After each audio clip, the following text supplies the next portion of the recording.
Thank you, Chairman. Thanks for our witnesses for being here, and good to see you again, Congressman. As many of you know, Indiana has deep roots within our nation's space exploration history. Purdue University likes to call itself, I think fairly, the cradle of astronauts. I was up there actually over the weekend with some family members, and you see a lot of banners. They advertise that to those who visit the community. They inspire many of us, including the students, with their 27 astronaut alumni, including Neil Armstrong, the first man on the moon, who was a Boilermaker. So this is, of course, an effort to boast about my state, but it's also to highlight the opportunities, I think, that many U.S. universities provide to our young scientists and our engineers.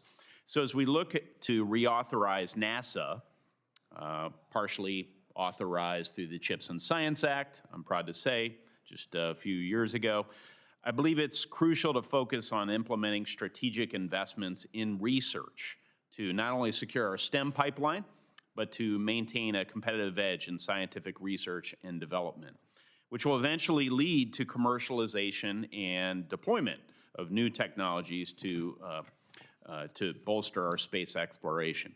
Mr. Gold, thank you for your testimony and for highlighting the groundbreaking microgravity research that Redwire is advancing aboard the International Space Station. This pioneering work, the world should know, is anchored in Greenville, Indiana. It not only strengthens our state's economy, but it also underscores the state of Indiana's growing leadership in space innovation. Mr. Gold, could you speak to how space and biotech, also something associated increasingly with the state of Indiana, are converging, and share your vision for the future of microgravity research in Indiana and beyond? Thank you so much, Senator. I believe you've been to our Greenville facility and even launches, and thank you for your support. We are at a point where microgravity and pharmaceuticals are coming together in a way that will transform both fields. In my opening comments, I talked about how we're printing meniscuses, how we're printing live cardiovascular tissue, bringing it back to the ISS, still live. At this most recent launch to the ISS, just a week ago, we launched liver cells, and we will print with liver cells. Drink all you want, Redwire's got you covered, we'll get you a new liver. So enjoy some of that good Kentucky bourbon. But think about it, I mean, we've all had friends who are on the organ donor list, probably, who have suffered or died. Not only can we change that paradigm, but because these organs would be grown with your own stem cells, we could avoid the painful and expensive angsty rejection therapies. Additionally, we have now flown 32 pillbox systems. These are growing seed crystals for drugs. Seed crystals are like a sourdough starter kit that we just need to bring down from space, a thimbleful of these seed crystals, and then they lead to drugs that, because in microgravity, the seed crystals form larger, more uniform. We get new versions of drugs, better efficacy, better longevity, and fewer side effects. We partnered with Eli Lilly. We flew a version of insulin. Lilly said those were the prettiest crystals that they've ever seen. This revolution is happening, so let's not turn around now and snatch defeat from the jaws of victory. We are about to move into an even larger facility in Indiana, so I appreciate the support and reassure you that the road to space goes through southern Indiana. Well, it's great. It's a road with many arteries, so let me sort of end by being expansive here and inclusive. I think your testimony here today, Mr. Gold, illustrates how parts of our country that people wouldn't perhaps associate as important components to the space economy are ready to go. And they're on the cusp of achieving some amazing achievements scientifically, engineering-wise, and by extension, that will benefit the economies, regional economies all around the country. So these continued scientific investments through the CHIPS and Science Act, by reauthorizing NASA, et cetera, are critical.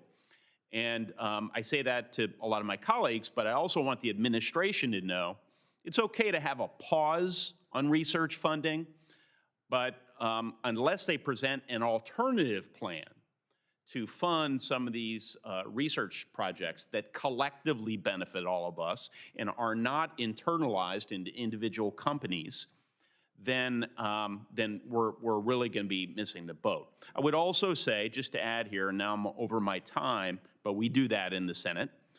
I would also say that our adversaries aren't slowing down. Now, I received this, so it may be a little choppy here, about 30 seconds before I started speaking, but a little social media post pertaining to a comment that Vladimir Putin just made. This was overheard, as I understand it, by a Chinese state media broadcaster. And evidently, Vladimir Putin walking towards Tiananmen Square for a parade. His translator could be heard saying in Chinese, biotechnology is continuously developing. Translator added, after an inaudible passage by Putin to Xi Jinping, human organs can be continuously transplanted. The longer you live, the younger you become, and you can even achieve immortality. So these can seem like things that are abstract and removed from the daily lives, I know, of my own citizens, but they are here and now. And we don't want our adversaries to get ahead of us in these areas of science. So all of you are testifying to things that will continue to, that I know my constituents will find compelling and lead many of us to continue investing in these critical areas. So I thank you. I appreciate, Senator, if I can make a plea, we will lose the momentum, if not these capabilities entirely, if we drop from 4 to 3 astronauts. And we need the Senate to stay on NASA and your excellent staff to make sure that we realize these commercial benefits and that America never, never drops below the number of Chinese in space. Thank you.